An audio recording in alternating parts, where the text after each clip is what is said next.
Hello दोस्तों, नमस्कार। Gyanvani IAS में आपका स्वागत है। दोस्तों, आज हम लोग एक नए टॉपिक के साथ चर्चा करेंगे। टॉपिक है भारतीय राष्ट्रीय कांग्रेस।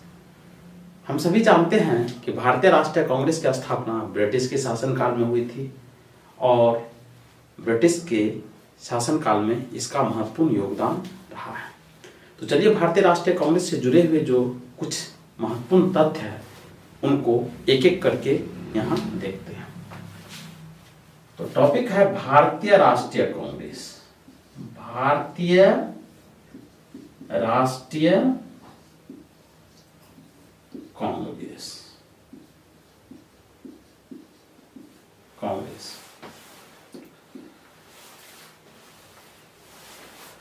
तो दोस्तों, हम सभी जानते हैं कि भारतीय राष्ट्रीय कांग्रेस की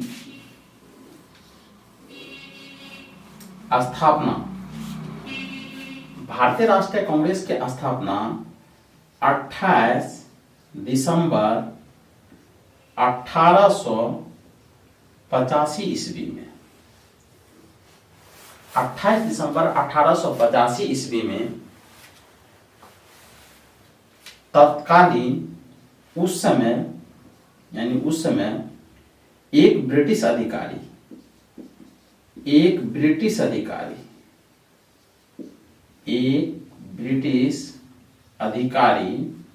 जो ब्रिटिश शासन से सेवा निवृत्त था और उसका नाम था A.O. ह्यूम, इनके द्वारा की गई थी। यदि हम इनकी पृष्ठभूमि को देखें तो हम सभी जानते हैं कि इसका जो पूरा नाम है वो है Allan Octavian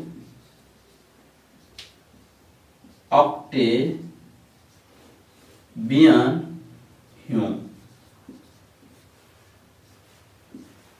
Elon Octavian Hume यह ब्रिटिश के शासनकाल में एक सिविल सेवक था और जब ये सेवानिवृत्त हो गए अपने पद से तो ये उस समय शिमला में रहते थे।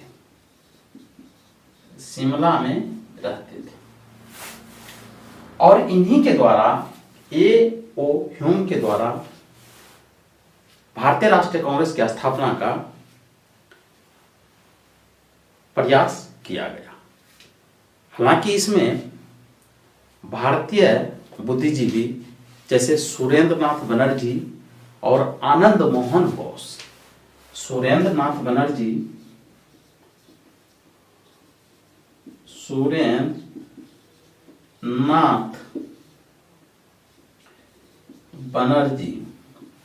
और आनंद मोहन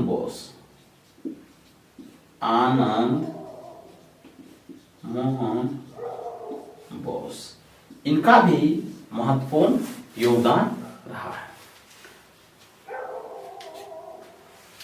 तो देखते हैं कि भारतीय राष्ट्रीय कांग्रेस की स्थापना 28 दिसंबर 1885 को की गई थी और ये इसका पहला अधिवेशन यानी प्रथम अधिवेशन कहाँ हुआ था? तो बंबई में हुआ था। और वो जगह का नाम था गोकुल दास तेजपाल संस्कृत विद्यालय। इसी विद्यालय में इनका पहला अधिवेशन हुआ था। पहला अधिवेशन में जो टोटल सदस्यों की संख्या थी वो 72 सदस्य ने भाग लिया था भारतीय राष्ट्रीय कांग्रेस की तरफ से। और इस 72 में बिहार से सिर्फ एक व्यक्ति थे और वह था गिरिवरधारी गिरिवरधारी धारी। नेपाल से भी एक व्यक्ति थे, नेपाल से भी एक व्यक्ति थे और उसका नाम था महावीर।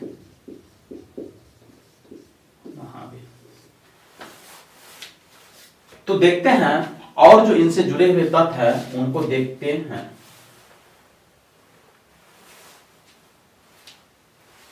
पहला जो अधिवेशन हुआ था वो गोकुल दास तेजपाल संस्कृत विद्यालय में हुआ था और इनकी अध्यक्षता जो की थी, अध्यक्ष था व्योमेश चंद्र बनर्जी। व्योमेश चंद्र बनर्जी। और इनकी जो होम डिस्ट्रिक्ट थी यानी होम टाउन जो था, ये कहां के रहने वाले थे? तो कलकत्ता के रहने वाले थे। व्योमेश चंद्र बनर्जी के द्वारा इनकी अध्यक्षता की गई थी। आगे देखते हैं इनसे जो तथ्य है जुड़े हुए। हम सभी जानते हैं कि जब से कांग्रेस की स्थापना हुई तब से लेकर स्वतंत्रता प्राप्ति तक प्रत्येक वर्ष कांग्रेस का वार्षिक अधिवेशन होता था और ये वार्षिक अधिवेशन दिसंबर के महीने में ही होते थे। यानी प्रत्येक वर्ष दिसंबर के महीने में संपन्न किए जाते थे और उसमें पूरे साल का जो इनकी कार्य पद्धति थी, पूरे साल की योजना बनाई जाती थी और उनका क्रियान्वयन की समीक्षा की जाती थी और अगले साल के लिए प्लानिंग किया जाता था। तो पहली अध्यक्षता व्योमेश चंद्र बनर्जी के द्वारा 1885 ईस्वी में, दूसरा अधिवेशन 1886 ईस्वी में और यह हुआ था कलकत्ता में। इसकी अध्यक्षता किया था दादा भाई नौरोजी। दादा भाई नौरोजी। दोस्तों हमें मालूम है कि दादा भाई नौरोजी ने 3 कांग्रेस के अधिवेशन की अध्यक्षता की थी। एक तो किए थे वो 1886 में, दूसरा किए थे वो 1893 ईस्वी में और तीसरा किए थे वो 1906 ईस्वी में। पहला जो 1886 में जो दादा भाई नौरोजी के द्वारा अध्यक्षता की गई थी वो कलकत्ता में, दूसरा जो 1893 में उनके द्वारा अध्यक्षता की गई थी ये लाहौर में संपन्न हुआ था और तीसरा जो हुआ था ये कलकत्ता में हुआ था। ये तथ्य मैं आपको इसलिए बता रहा हूं कि यहां से प्रश्न बनते हैं और प्रश्न अक्सर एग्जाम में पूछे जाते हैं। विभिन्न आयोगों ने इसे प्रश्न पूछा है, तो इनको आप लोग ध्यान में रखेंगे। अब अन्य तथ्य को देखते हैं। पहला ब्रिटिश जिसने भारतीय राष्ट्रीय कांग्रेस की अध्यक्षता की तो वो जॉर्ज यूल थे और ये 1888 ईस्वी में भारतीय राष्ट्रीय कांग्रेस की अध्यक्षता की थी। पहला मुस्लिम अध्यक्ष जो थे वो बदरुद्दीन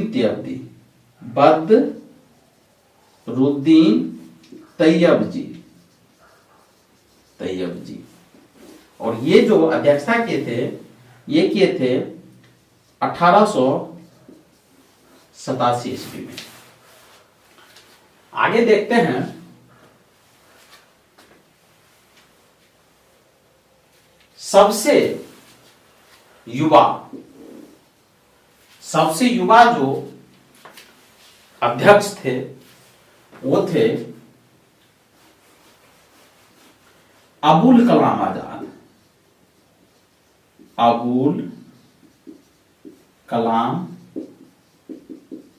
आजाद। यहां से क्वेश्चन पूछे जाते हैं कि सबसे युवा अध्यक्ष कौन थे, तो ये थे अबुल कलाम आजाद। और ये पहली बार कब किए थे, हालांकि 2 बार अध्यक्ष बने हैं और पहली बार बने हैं 1923 ईस्वी में और दूसरी बार बने हैं 1940 में। दूसरी बार ये तो पहली बार बने हैं और दूसरी बार बने हैं 1940 ईस्वी में और यहां से लेकर के ये 1946 ईस्वी तक लगातार 40 से लेकर 46 ईस्वी तक भारतीय राष्ट्रीय कांग्रेस के अध्यक्ष रहे हैं। यहां भी ये प्रश्न भी महत्वपूर्ण हो जाता है कि सबसे लंबे समय तक भारतीय राष्ट्रीय कांग्रेस की अध्यक्षता किसने की, तो इसका आंसर होगा अबुल कलाम आजाद। ये इन्हीं के नाम दर्ज है। एक क्वेश्चन बनता है कि जब भारत छोड़ो आंदोलन हो रहा था तो उस समय भारतीय राष्ट्रीय कांग्रेस के अध्यक्ष कौन थे, तो इनमें भी यही आंसर होगा, उस समय अबुल कलाम आजाद ही थे। जब 1946 में कैबिनेट मिशन आया था तो उस समय भारतीय राष्ट्रीय कांग्रेस के अध्यक्ष कौन थे, तो अबुल कलाम आजाद ही थे। और कुछ महत्वपूर्ण तथ्य को देखते हैं कि एक महत्वपूर्ण अधिवेशन है और वह है 1924 का अधिवेशन और यह अधिवेशन हुआ था बेलगांव में।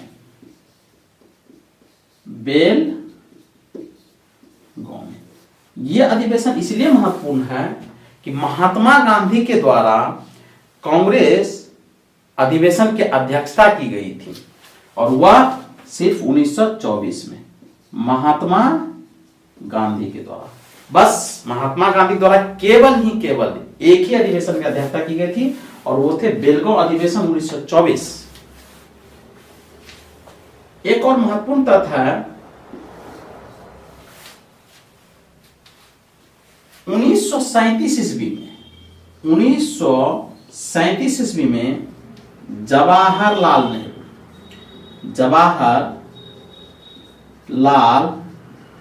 नेहरू के द्वारा भारतीय राष्ट्रीय कांग्रेस की अधिवेशन की अध्यक्षता की गई थी और यह अधिवेशन हुआ था फैजपुर में, फैजपुर अधिवेशन, और यह जगह है कर्नाटक में।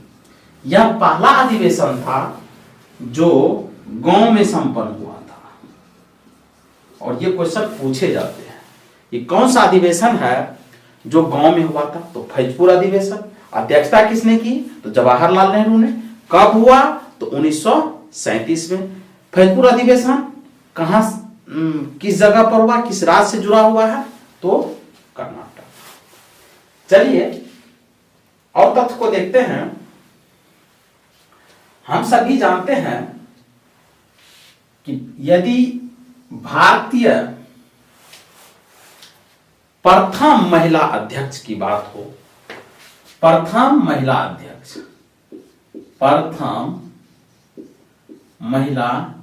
अध्यक्ष, तो ये किसके नाम दर्ज है, तो ये एनी बेसेंट के नाम, एनी बिसेंट के नाम दर्ज है। और ये कब हुआ था, तो ये हुआ था 1917 में। और कहां हुआ था, तो ये हुआ था कलकत्ता में और इस अधिवेशन की ये अध्यक्षता की थी। अब एनी बेसेंट से संबंधित कुछ तथ्य है, उनको देखते हैं कि एनी बेसेंट जो थी ये आयरलैंड की रहने वाली थी, आयरलैंड की लेडी थी। भारतीयों से इसका बहुत ज्यादा लगाव था और इसी लगाव के कारण इसने भारत में एक आंदोलन चलाया था और वह आंदोलन बहुत ही फेमस है और उसका नाम है होम रूल आंदोलन।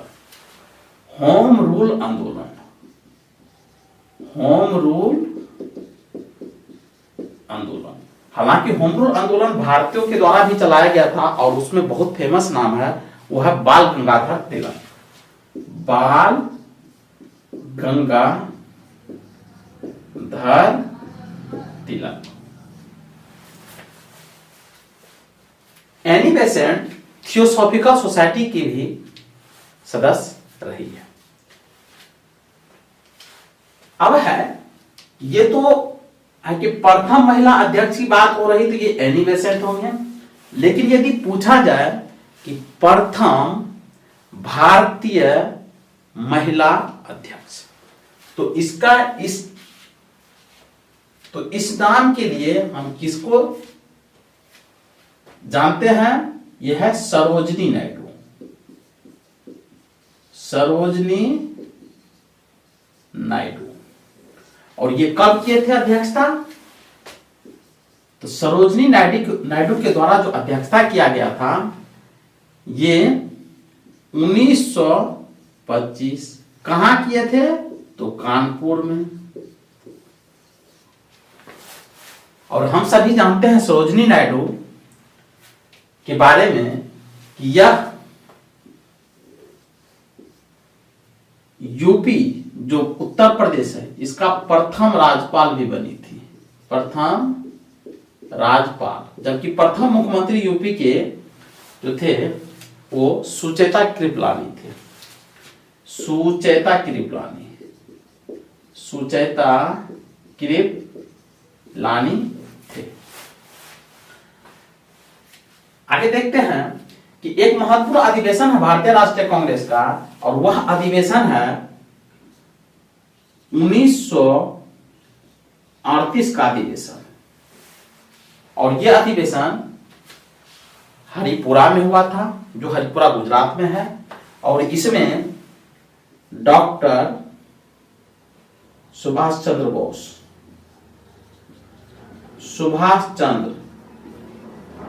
बोस अध्यक्ष चुने गए थे।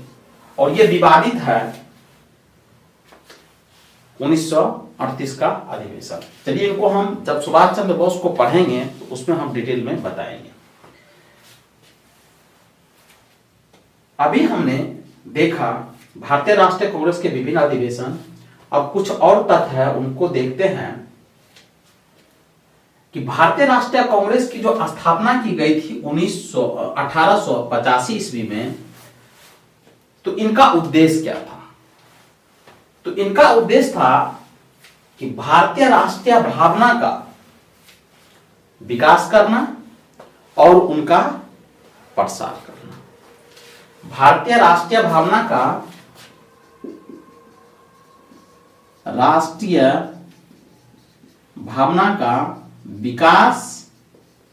विकास करना और उनका प्रसार करना, यानी ताकि भारतीयों को जागरूक किया जाए और ब्रिटिश शासन के खिलाफ उनमें एकजुटता लाया जाए और उनके खिलाफ आंदोलन को बढ़ावा दिया जाए। भारतीय राष्ट्रीय कांग्रेस से एक महत्वपूर्ण तथ्य है, वो है सेफ्टी वाल्व सिद्धांत। सेफ्टी वाल्व सिद्धांत।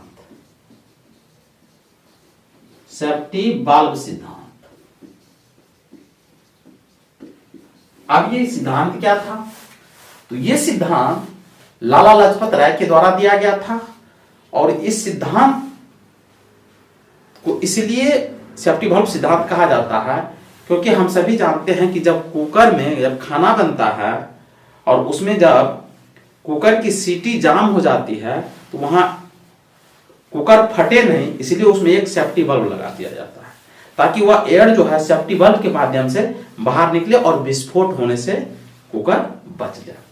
इसीलिए इसको सेफ्टी वाल्व सिद्धांत लाला लाजपत राय के द्वारा कहा गया कि भारतीयों में जब ब्रिटिश सरकार के प्रति नफरत की भावना पैदा होगी तो वह नफरत की भावना एक मंच के रूप में बाहर आएगी।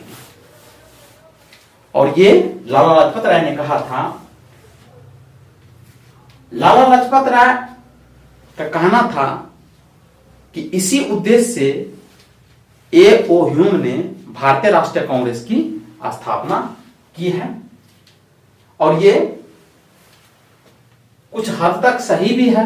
हालांकि भारतीय बुद्धिजीवियों द्वारा विभिन्न तरह के सिद्धांत दिए गए हैं, तो चलिए उनको हम बाद में देखेंगे। दोस्तों, बिहार से संबंधित भी भारतीय राष्ट्रीय कांग्रेस के दो महत्वपूर्ण और तथ्य हैं, जिनको देखते हैं कि बिहार में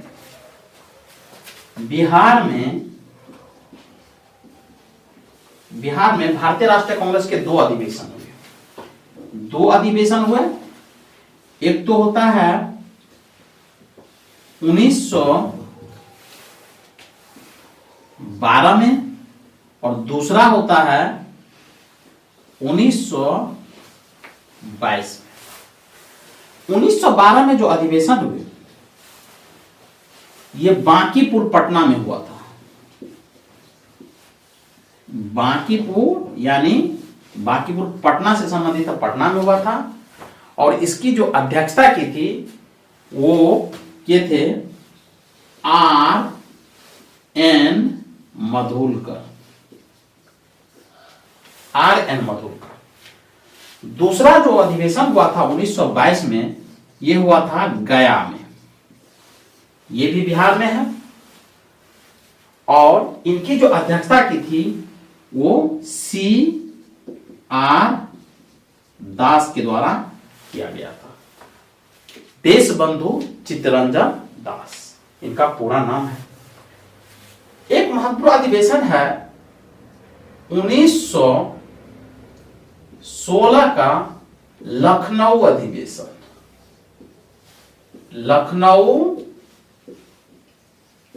अधिवेशन। यह अधिवेशन ब्रिटिश शासन के काल में बहुत ही महत्वपूर्ण अधिवेशन था। इस अधिवेशन में इंडियन नेशनल कांग्रेस और मुस्लिम लीग दोनों का एकीकरण हुआ था।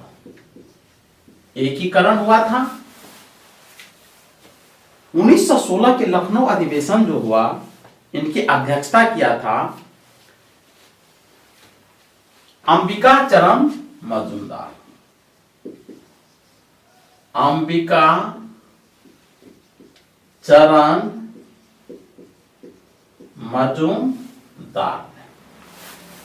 तो इस अधिवेशन 1916 के जो लखनऊ अधिवेशन हुए थे उसमें इंडियन नेशनल कांग्रेस और मुस्लिम लीग ये दोनों का एकीकरण हुआ था, क्योंकि 1907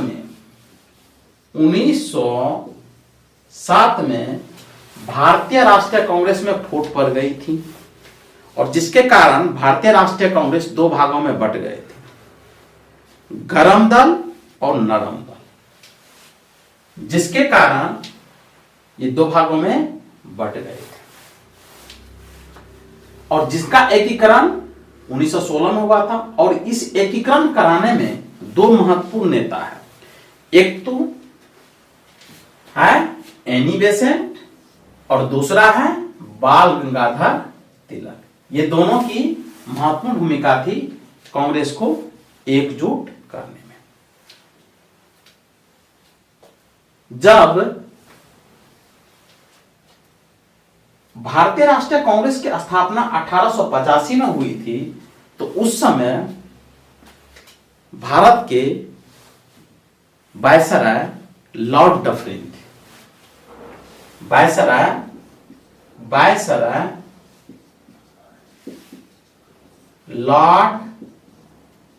लॉर्ड डफरिन थे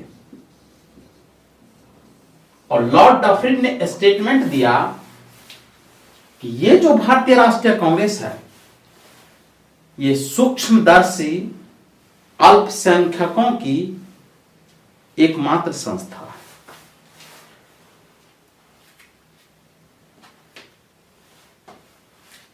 तो दोस्तों, हमने कुछ महत्वपूर्ण जो तथ्य हैं भारतीय राष्ट्रीय कांग्रेस को उनको देखे। एक और तथ्य आप लोग को ध्यान रखना है, वो है 1920 में जो भारतीय राष्ट्रीय कांग्रेस का अधिवेशन हुआ था, इसकी अध्यक्षता लाला लाजपत राय के द्वारा की गई थी। लाला लाजपत राय, लाला लाजपत राय, लाजपत राय, जिसको पंजाब केसरी के नाम से भी जाना जाता है, पंजाब केसरी के नाम से भी जाना जाता है, और जिनकी हत्या साइमन कमीशन का विरोध करने के दौरान पुलिस की लाठी से हो गई थी। और यही 1920 के अधिवेशन में जिसकी अध्यक्षता लाला लाजपत राय ने की थी, इसी में असहयोग आंदोलन से संबंधित प्रस्ताव पारित किए गए थे। ये भी आप लोग ध्यान रखेंगे। चलिए दोस्तों, तो आज हम लोग क्लास को यहीं खत्म करते हैं। मिलेंगे नेक्स्ट वीडियो में, तब तक के लिए जय हिंद।